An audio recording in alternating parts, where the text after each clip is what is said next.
you, just raise a show of hands, how many of you, this is the first time you've been in a room with this many people since it all began? Just, I mean, this is, how many of you, this is the first time out of the house?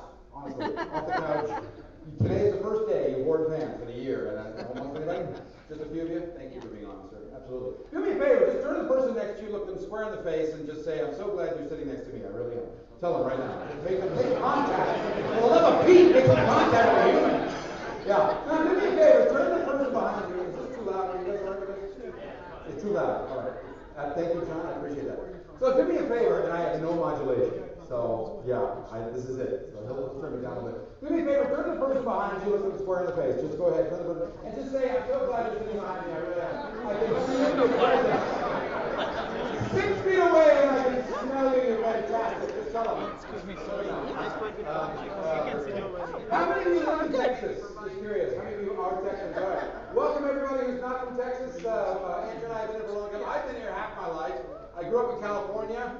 And so it's been kind of half there, half here. So I say y'all, but it's totally fake. It really is. But I'm glad I'm here. We just survived Snowmageddon. Anybody else have any major issues with Snowmageddon? How many of you are from up north? I'm just curious. Up north. So when you saw Snowmageddon in Texas, how many of you actually made fun of Texas because of how we were handling it? I know, you were. We got it all the time. We got it. We get it. You have to understand our nearest snowplow is in Denver. So we don't do hard water. That's just the way it is. But it was Snowmageddon. It was absolutely huge. And for a year, we were basically hoarding toilet paper, and then we had no water to flush. It was chaos.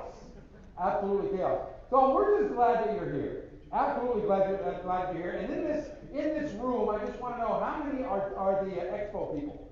Just how many of the Expo people? Just you're here with a booth? Just a few of you? All right, so everybody else is the technicians in here for CE credits, all the good stuff, what's up? All right, so just one more round of applause for AIB and the sponsors. Absolutely, they've got some fun stuff for you for the next couple of days. I know MD Expo has done such a great job, it's going to be great. We're going to kick it off tonight, because even though this is our first time underneath one roof, we have to understand that the success of the next 2 days is totally within our realm. We are the ones who actually create the experience. They've done all the setup, they've created the framework, but it's really up to us to get the most out of it. So we want to try to kick that off today. My partner Andrew and I kind of want to get started and bring you to a couple of secrets of how to get a great conference, even though it might have been a year since you've been to one. Are you ready? Good. Turn to the person next to you. Are you really ready? Yeah. Turn to the person next to you, look square in the face, and say, I'm looking forward to stealing shamelessly from you for 2 days. Just tell them. I will steal shamelessly from you for 2 days.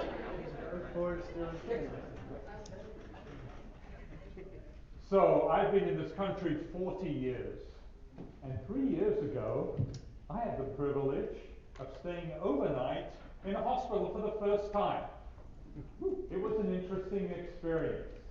I do some mission trips to Cuba, and I think I picked up something when I was in Cuba a few years ago, and went into hospital. It was kind of misdiagnosed, and the doctor said, "Oh my goodness, Andrew, you've known me for over 20 years, and I look like not very good. I'm admitting you to hospital." And went into the hospital. He lined up things for me, and it was kind of interesting. So it was about 2 o'clock in the afternoon, and in the first 12 hours, I encountered 50 people. 50 people. I started counting. Now, the good news was that after a few hours, they gave me this intravenous antibiotic, and I was already feeling better.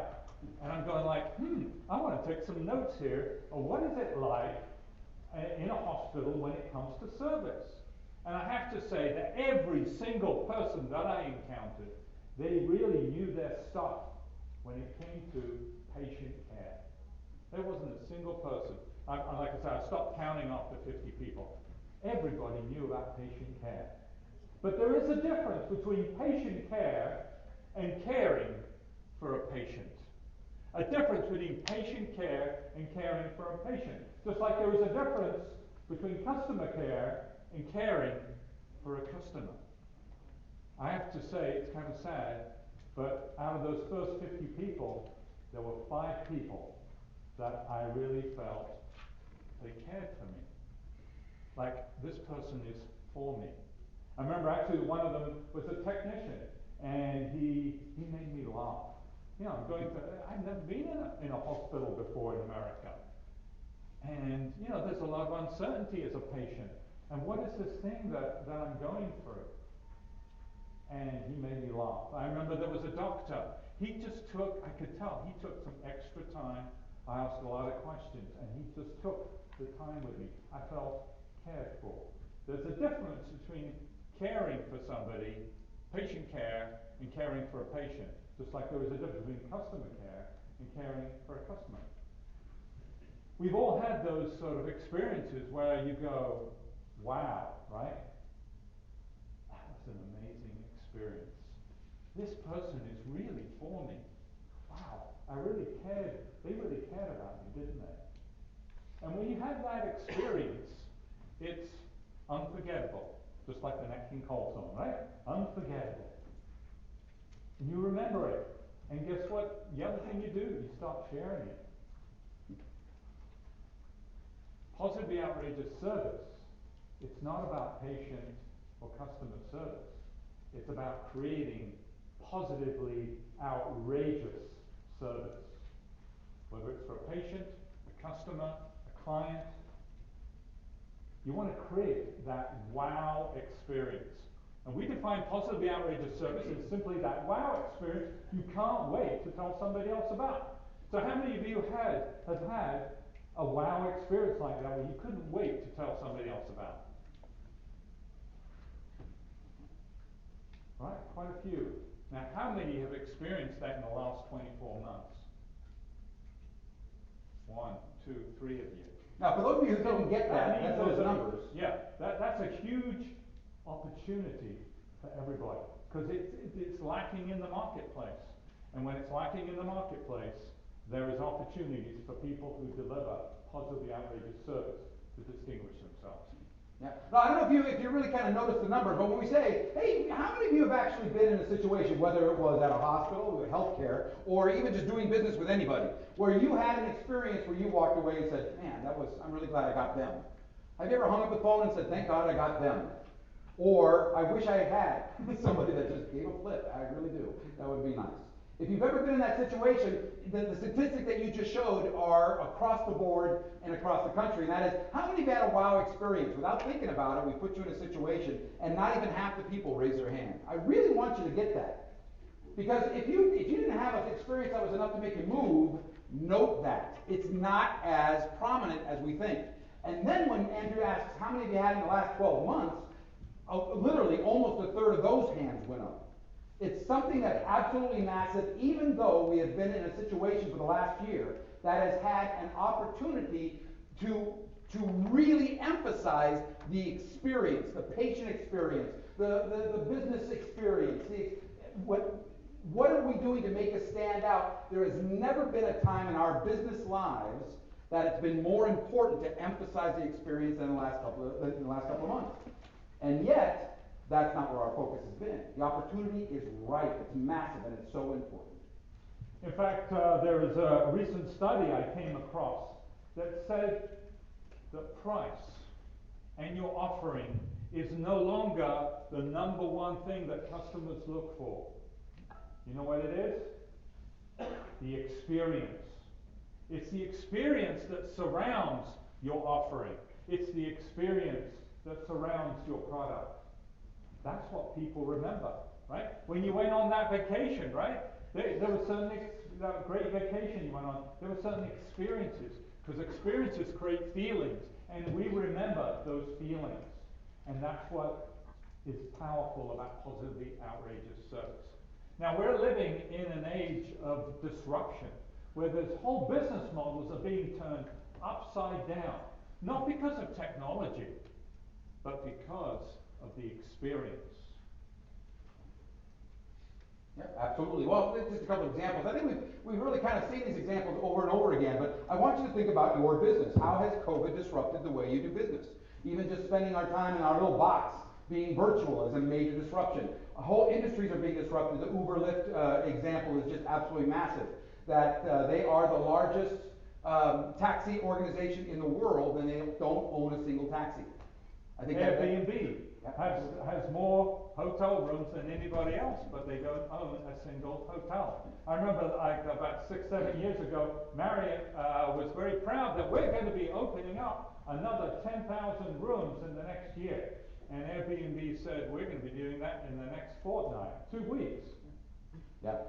Absolutely. We have entered an age called the smart age. Yeah. And what that means is we're in total disruption. The way we're doing business, gosh, I used to say 10 years from now it's 5 years from now, 3 years from now, we're going to be doing business completely different. If you've been watching the stock market, you see Bitcoin, that is revolutionizing the financial industry. You know, the way we do business online now, we have a client that has literally decided to take their 300 people, and we are not coming back to the office. They basically said it takes $18,000 to put you in that desk every year. How about if we give you 9?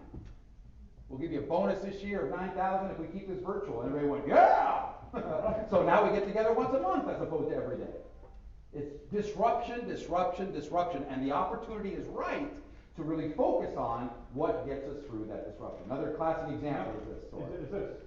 The story of Netflix is fascinating. The owner of Netflix didn't even want to start a company. He just sold the company, made millions of dollars, but he got really upset as a customer of Blockbuster because he had to return Apollo 13, the DVD, a month late. And guess what? You remember the old days of Blockbuster? You used to have to run down by 6 o'clock to get your DVD in? 70% of Blockbuster's revenues came from late fees. I call that customer abrasion, not customer service. 70% of their revenues came from ticking off the customer. And so this guy said, there's got to be a better way to serve the customer. What if we have a subscription service where it doesn't matter if you return the DVD in a day, 2 days? In fact, you can even go online and select remember how you used to be able to do it? And you didn't matter if you returned it in 2 weeks or 2 days. You had one flat fee. And of course it became a success. He proved the concept. He didn't want to really build a company. He took it to Blockbuster and said, look, this is a concept. This is what customers want. And Blockbuster laughed him out the door. 2 years later, Blockbuster was bankrupt. It's a classic example, another classic example of disruption. It wasn't about the technology.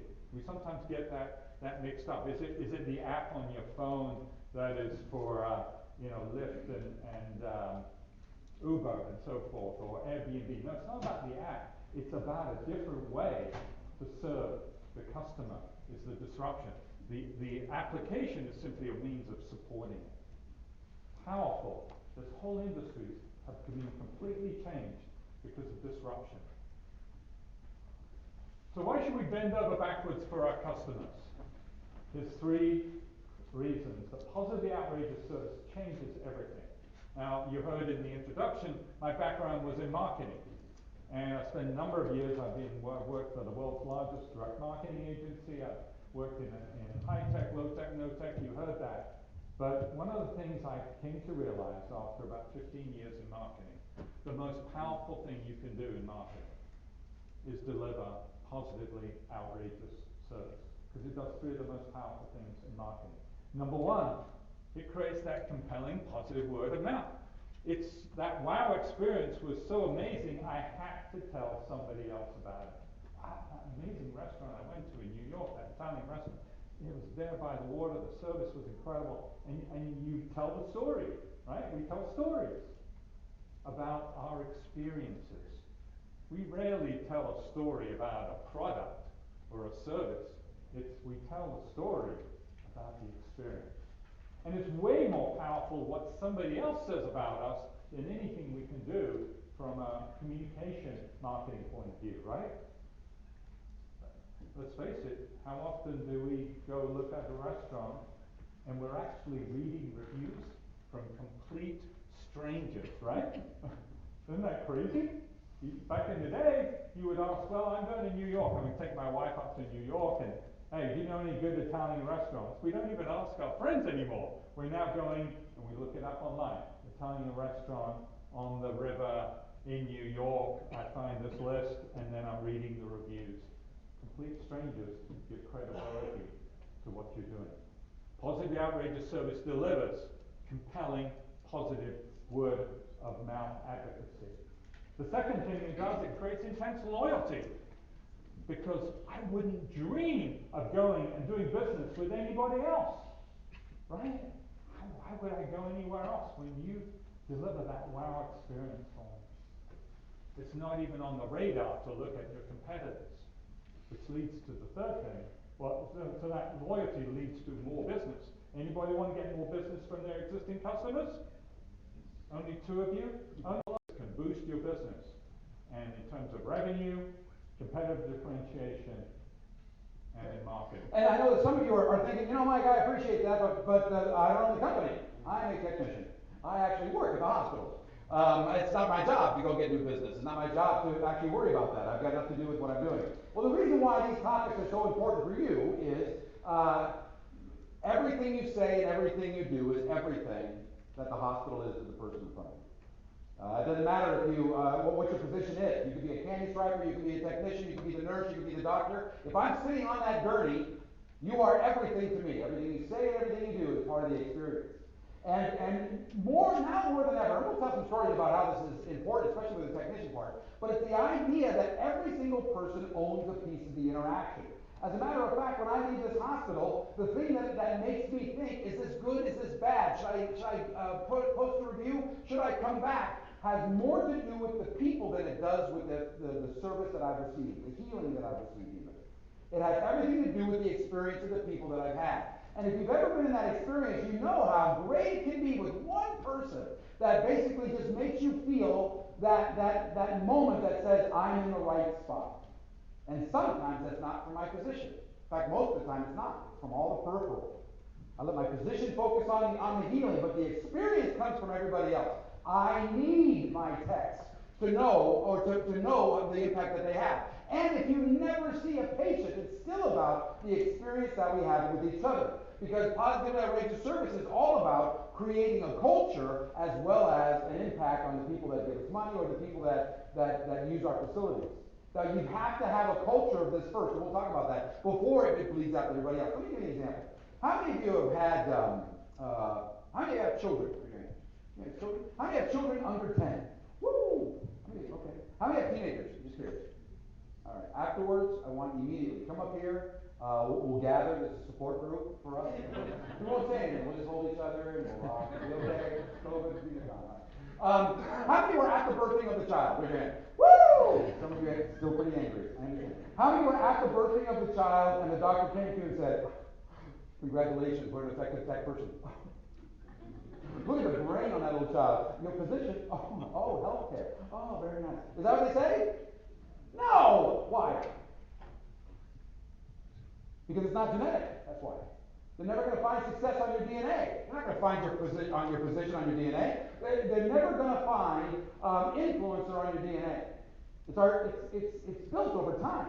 It's what I say and what I do. And when we're born, we get this bag of stuff. It's like personality things in there. But you put things in this bag all your life. From your upbringing and your parents and the experience that you have, the education that you give yourself, you're constantly doing this to that bag. And it's that bag that you reach into as a professional tech person, as a professional team person, as a professional salesperson, customer service person. It's that bag that you reach into when you're in that situation and you go, assess. I'm going to handle it this way. And out it comes. Bleh. I'm going to say it this way. Bleh. Have you, anybody, you know what I'm talking about? Think of the last time you were on. You know what I mean by on? Have you ever been in that situation where you just walked away from something that could have gone 8 nuts, but because you were there, it moved forward? Have you ever done that? I know you have. Think about the last time when you walked away and you just wanted to go, did anybody hear me? I was amazing, honestly. You know what I'm talking about? Have you ever done that? Have you ever hung up the phone and just gone, that's how it's done. Thank you. You touch me if you wish. Have you ever done that? That is you reaching into this bag and doing things and saying things. It is not your pheromones. It's not the scent that you're giving off that makes people walk away going, I'm so glad I got you. It's what you do and it's what you say. And people with skills are the ones that we love working with. Have you ever worked with somebody that when the tornado rises, they get better? Anybody have those people on your team? You know what I'm talking about? When the craziness of the day rises, and the mere mortal would use it as an excuse to behave poorly. Have you ever worked with that person that's retired but their body keeps coming into work every day? You know what I'm talking about? Just look straight ahead. Do not make eye contact right now. Just straight ahead. No looking around. Yeah. Have you ever done that? How many of you work with that one person that's retired but their body keeps coming into work every day? Exactly. You know what I'm talking about. And then there's those that when they come into the room, the lights get brighter. That is not their scent. They've built a reputation, and they're the ones that we love working with. Do they think of you when I ask those questions? You have patients walking away from this facility saying, that's a good place. And mainly because the team just oozes it. That is done on purpose. We are not the victims of that. We create that. It's tremendously important. Our book, Positive Outrageous Service, is built on three principles. And what it is we're trying to ignite a culture. A culture that when the tornado rises, our skill sets rise. And so these are not the end-all be-all, but they're things to start to think about. What do I do to have influence like that? What can I do to create a wow situation? And these are just three of them. And the reason why we're going to spend a little time on them today is because they're also the ingredients of a great expo. So we can all benefit from it. So I want you to pay attention, and the question I want you to be asking as we kind of whip through these three is, how can I use that, aka practice this, on purposeness skill set that you may throw away as something light, but it is the foundation of the organizations that you remember. Then how can we practice that the next 3 days? Are you ready? All right. Here we go. All right, so the first one is out of proportion to the circumstances. Out of proportion to the circumstances. Turn to the person next to you and say, out of proportion to the circumstances. Out of proportion to the circumstances. See, you may, I know I do that a lot, I apologize, but I know that it takes a lot to connect this with this. And so the more I can help you connect this with this, the better. Otherwise, this will fade. But when we turn it into action, it has more importance. So when you say that, I want you to cement it in your brain. Out of proportion to the circumstances. Repeat that. Out of proportion to the circumstances. Very good. I was in a hospital once, myself, actually many times. You don't get like this and not spend a little bit of time in the hospital. But I've been in the hospital once or twice, and I have to tell you, one of my favorite stories is with a technician that changed the entire experience. Has anybody ever had a stone? Any men in here, have you ever given birth? Just raise your hand. You know what I'm talking about? I know women, people go, it's not even close. I don't even care. If it's even close to what you guys do, you're going straight to heaven, women. Because I gave birth to a 10-pound little stone. That's what it felt like to me. It changed my life. I remember coming into the hospital and going through the door as my kidney stone was entering full phase of death and 7th level of hell. It was terrible. I made it from the front door to the check-in on my knees. It was like I was going down an escalator. And the sounds that were coming out were incredible. I mean, really incredible. To the point where they just got me in the back.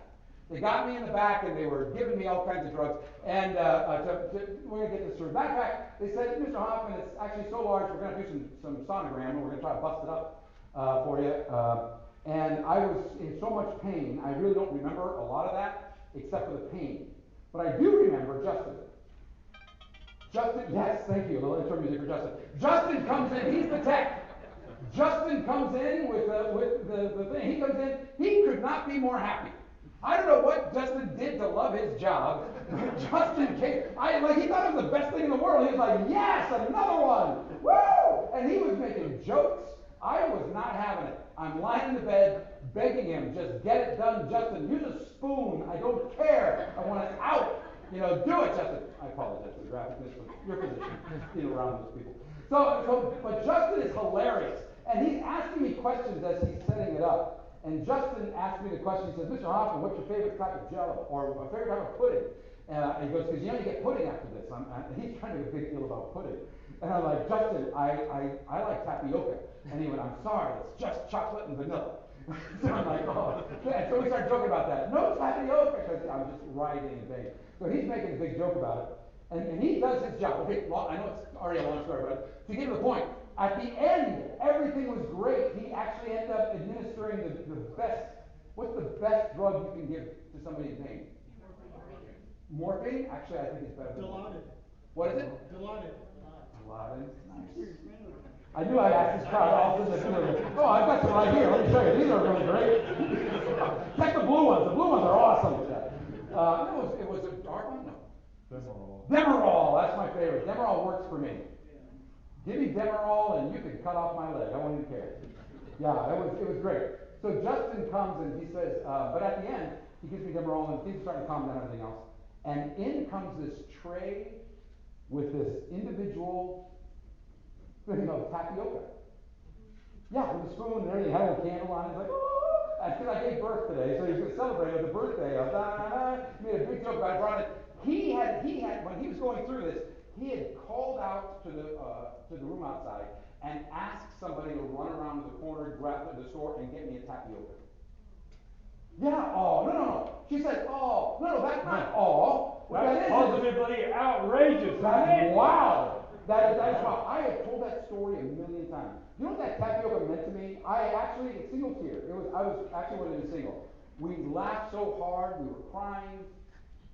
And the thing that gets me, because this is what I do for a living, that doesn't happen all the time. And here's what I really want you to go. He went out of proportion. He didn't have to.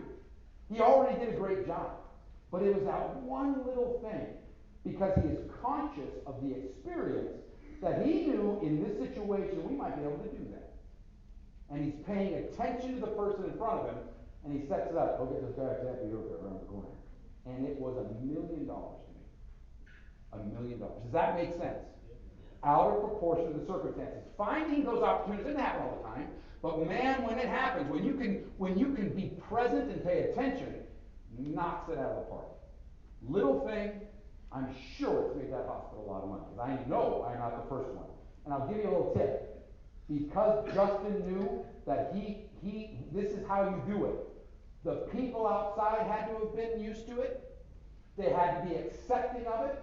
They probably talked about it, and they got it done, probably more than once.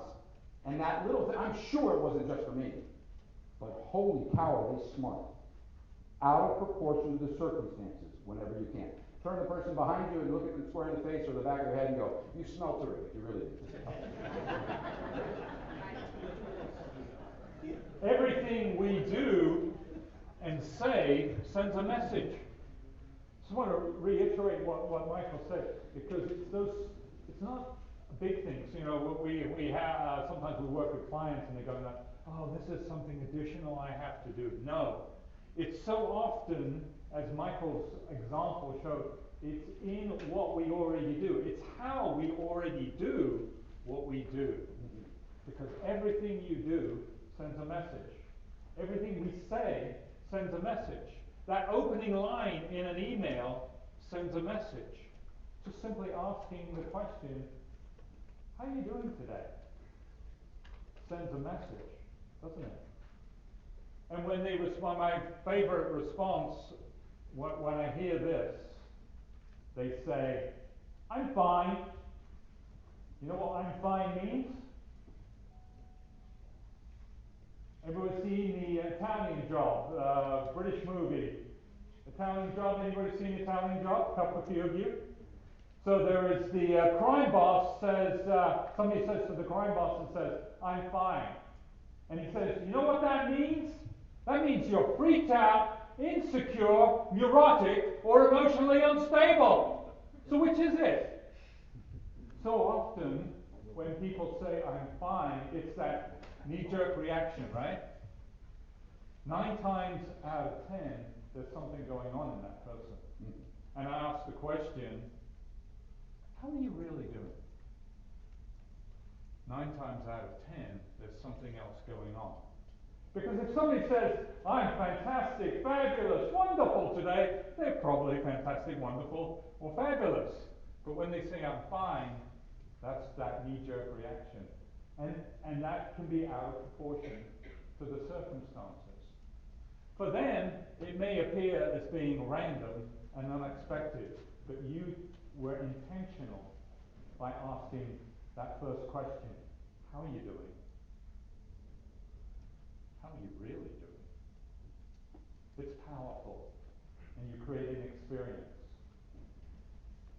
Random and unexpected. When something is unexpected, right, it surprises us. Hopefully it surprises us in a good way. And we remember that. It's another way of creating an experience for somebody. As you heard in the introduction, I started my career in the hotel business, and I had the privilege of opening up the Park Hyatt Washington. It's on 24th and M. It's close to a bunch of the embassies. In fact, we had 3 hotels, this one, that one, and another corner. There's 3 hotels on the 3 of the 4 corners. Talk about competition. So what made us different from all the other luxury hotels? And we were, like I say, close to a lot of the embassies, so we wanted to get some of that embassy business too. We had the general manager actually was also an Englishman, and he had a wonderful policy. He said, in this hotel, we're never going to say no. We're going to find out ways to say yes. How can we say yes in this circumstance with this guest, with this customer, with this patient? It was powerful. The way it worked was if somebody came down to the front desk and you had to, the guest was asking for something, and if you couldn't figure out a way to say yes, you took it to the front office manager. The front office manager couldn't figure it out, you took it to the rooms exec. Hopefully it would not get to the general manager, right?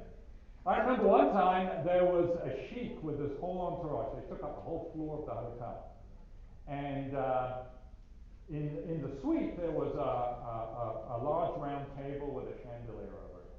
And the aide of the sheik came down and said, look, we have quite an entourage. We really need a bigger table so we can get everybody around the table. So they went down to the front office and they said, yeah, we have no problem. We can put a big, longer table right there in your suite.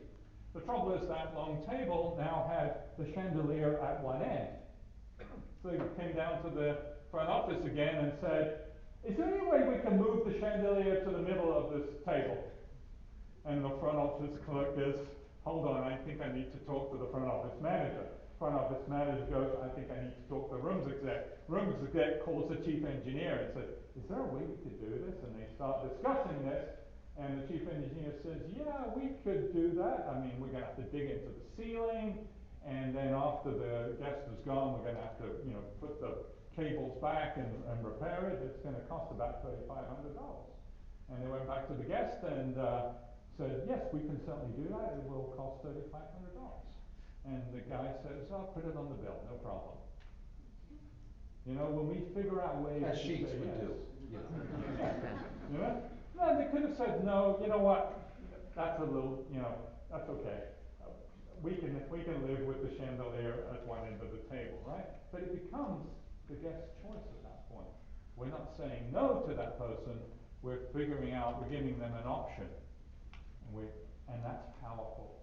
And that was certainly random. There was lots of examples where we would do things with our guests. And we see this all the time with our clients. One of the biggest, most famous, how many of you here have flown Southwest Airlines? A lot of you here in Texas must have flown Southwest Airlines, right? They do things that are random and unexpected. I remember one time actually, this was our business partner. He was saying that the flight attendant decided to climb up into the luggage compartment, into the overhead luggage thing. So when the passenger opened up the luggage thing, there was the flight attendant. May I take your bag for you? That's pretty random and unexpected, isn't it? What are some things that you can do that are random and unexpected from the guest's or the patient's point of view? Now, it does take forethought on our part. Yeah, it's random and unexpected from their point of view, but it takes some thinking and a little forethought. How can we create an experience? Because when something's out of proportion to the circumstances, or it's random and unexpected, you're creating an experience, a feeling in that person, something that they will remember. So what's the first principle? Out of proportion. And what's the second principle? Random and unexpected. And the third principle is let's have some play and fun. Michael. Yeah. This is actually a very powerful one, but I want to go back over that one. The first skill was what? Out of proportion to the circumstances. Say it together. Out of proportion to the circumstances. Second one is random and unexpected. I want you to kind of get that in your pocket, because for the next couple of days, I want you to find an opportunity to do one of these three things, if not all three, especially for the next couple of days. You might as well. We're in a hotel. It's the first time we've got a chance to connect with people, but this last one is one that's overlooked quite a bit. And it's really the grease that sets up an experience of working with you, whether I'm a client, a patient, or just somebody that I'm on the same team with you. There's a reason why I like you, and it's not your pheromones. There's an old definition of trust that says, it's not how I feel about you that makes me trust you. It's how I feel about me when I'm around you that makes me trust you. So this entire concept of using play, not being silly, even though that's not off the table, because I think the more fun you have, the better, but just the concept of what joy is to the business world, and especially to a relationship and people. So do me a favor, stand from your chairs, boldly in front of you. Stand from your chair. Stand boldly in front. Look at you guys. Oh, good Lord, it's almost 3 a.m. Stand from your chairs. Thank you. We'll look on boldly. Good, you look good. All right, do me a favor. I would love for you to just turn, so each of the tables, so we go these two rows, just face each other if you would. These two face each other. Everybody get a partner and stand appropriately far enough apart. But find a partner and get as close as you can comfortably to that person. Maintain at least 3 feet, but I want you to be able to hear them. So get as close so that you can hear your partner. Just close enough. Yeah. Just close enough. Close enough. Okay. Nice. You got a partner? All right. How many, if you've got a triad, just pick one of them and raise your hand, because we got a couple of triads. I want it to be as much as we can as a partner. So if you need a partner, raise your hand. Promise you won't hurt. Anybody need a partner? We good? We need one partner here. Anybody need a partner? Yeah, no. Good. Okay. Say hi to your partner. Hello. If you're comfortable, introduce your name and where you're from. If you don't know him, go ahead. Hi,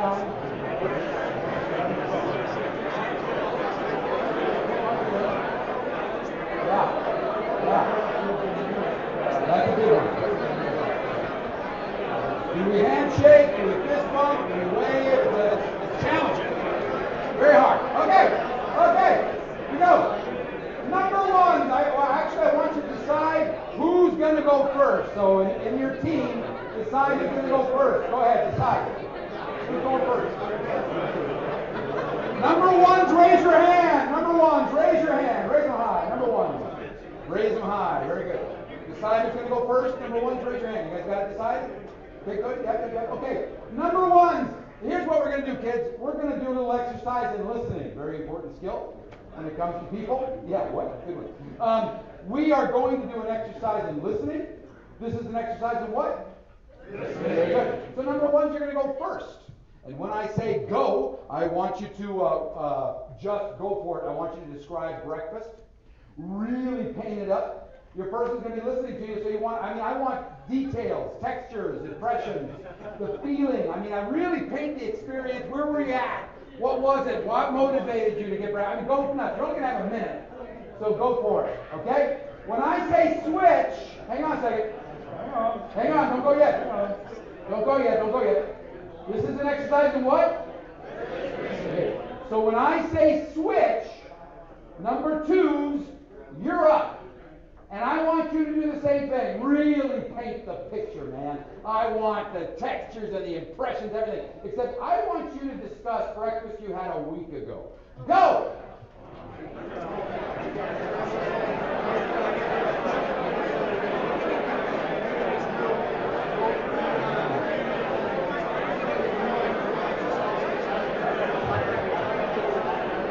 Okay, freeze! Everybody freeze! This was an exercise in what? And how come as soon as I said go, number twos are going? Last week, I don't know what I had last week. Oh man, I should have got first. I knew I should have got first. And the whole time, number ones are going blah, blah, blah, blah, blah, blah, blah. And am I right? Okay, yeah. So now some of you are going to go, no, I was listening, I really was. But here's the point. Yeah, a cup of coffee, not bad. It's difficult, isn't it? It's really challenging. Number two is what I did was I threw you into what we do all day long, which is I'm trying to be present with who I'm supposed to be present for, but the whole time I've got my mind setting myself up for next. So even if you did a good job, and I know you did, I'm sure you did, the whole point was I wanted you to feel what that tornado felt like.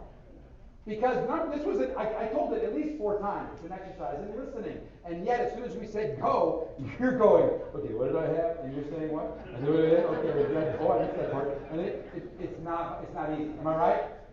All right, say thank you to your partner. Have a seat.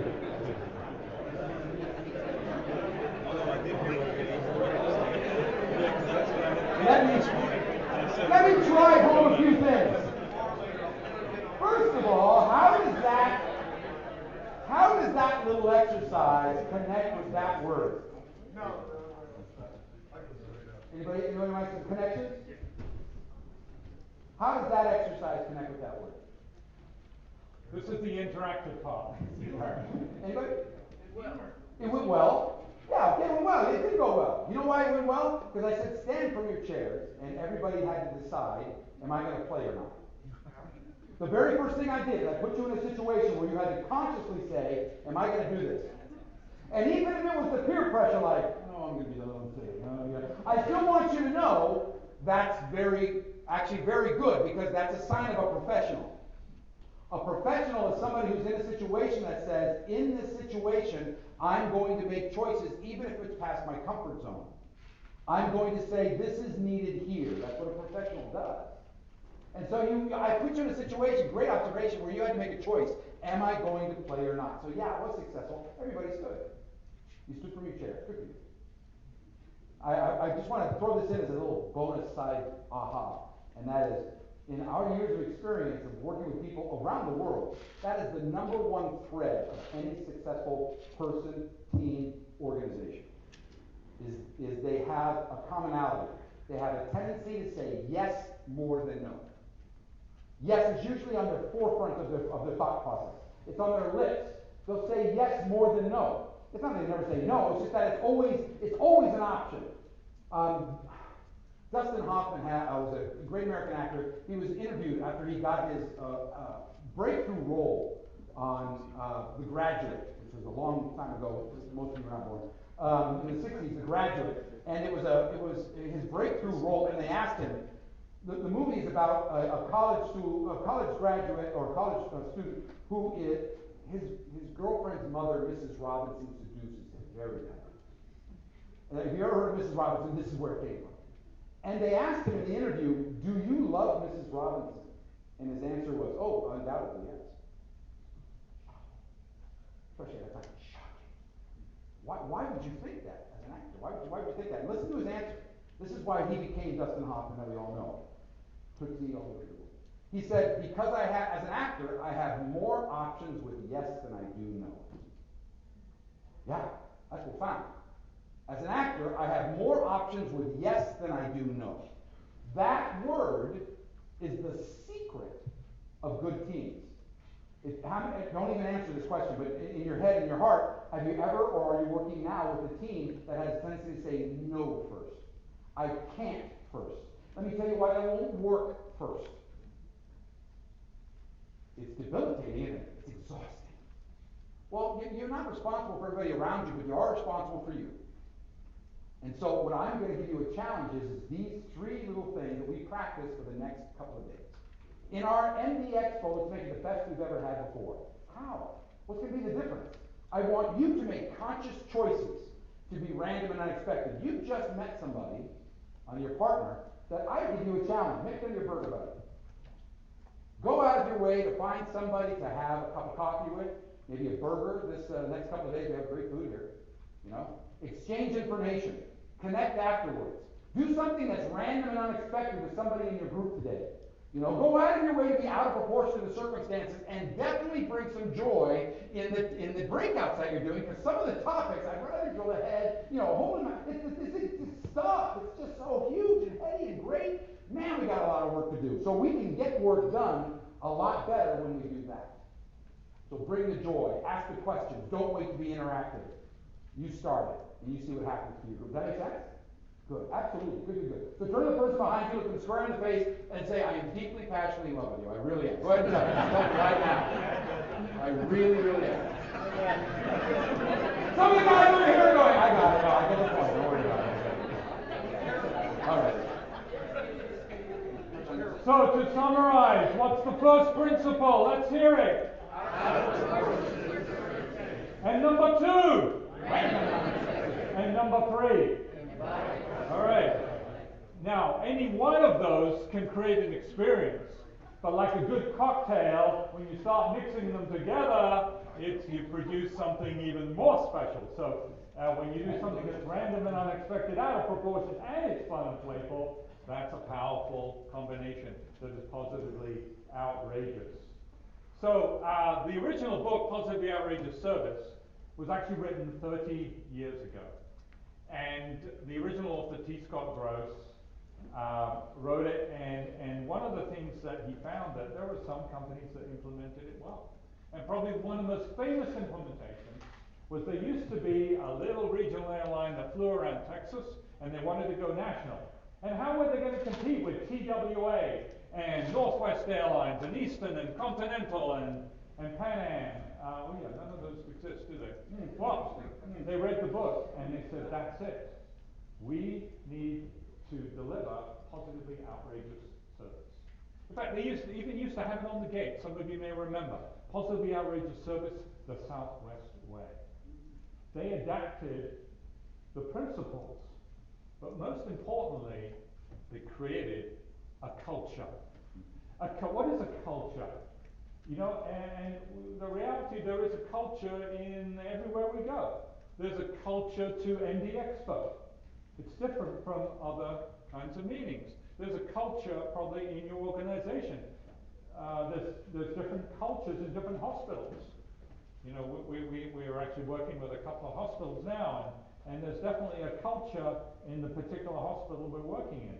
It's different from the culture that I had the experience, I won't say who it was, but that was definitely a different culture.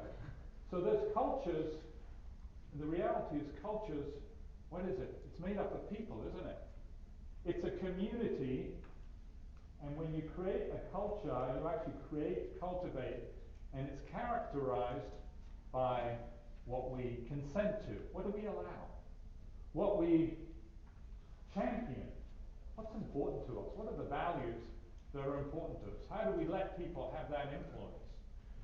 What we communicate. Remember, everything you do sends a message. And by the way, everything you don't do sends a message. And also what you celebrate. Southwest Airlines is a classic example of creating a culture. And we're going to go into that in a little bit more detail. But first, Michael, why don't you tell us about Bank of Montreal? Actually, Bank of Montreal was a client of ours that had a challenge. That they said, when it comes to the customer experience, out of the top 5 banks in the country, and they're up in Canada, we were number 5. They're the oldest bank in the country, but the one with the worst reputation. And the reason why we bring them up is they wanted an earnest change. And they knew that it had to start from the top, but it doesn't belong to the top, it belongs to everybody. And the point is that we want to stick our flag in the sand and be number 1, and we want to do it in 5 years. Actually, they were knocking on the door on every level of NPS scores within 5 years, and they were in the best of the best in 7. But the point is that they went out of their way to change culture. Because, like you said, remember when I had mentioned, how many of you have that one person that retired but the body keeps coming today? We all have personality types. I come from a family of 9. I'm 8 of 9 kids. So, I mean, I know what it is for a big family. There's 50 of us just gathering on Saturday. It's not even a holiday, we're just hanging out.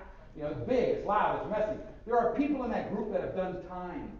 I mean, there are people that they don't talk to each other. They had these fights that are epic and legendary. But there's one thing that runs through us all. And that group of 50 people that meets on the weekends will go to hell and back for the other person. We have a culture that's tight, not perfect, messy.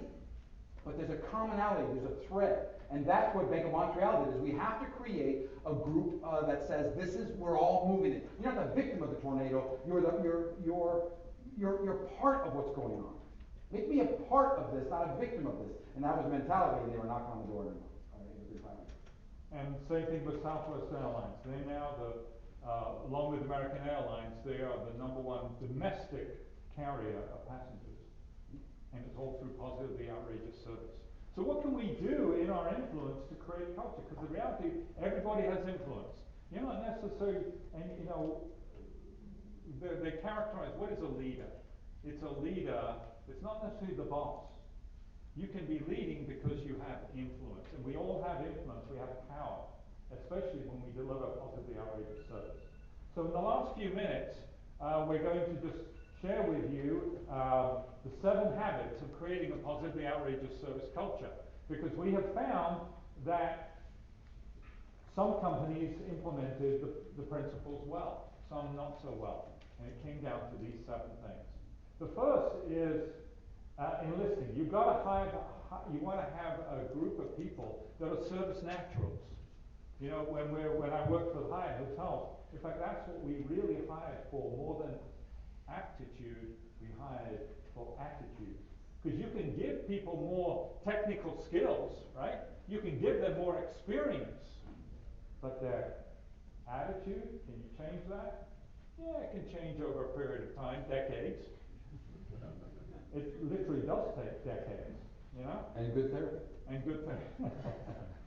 So, look for people, if you're in a position where you have people that you're hiring, look for those service, what we call in the book, service naturals. People who put service in front of self. Because there's power in that attitude.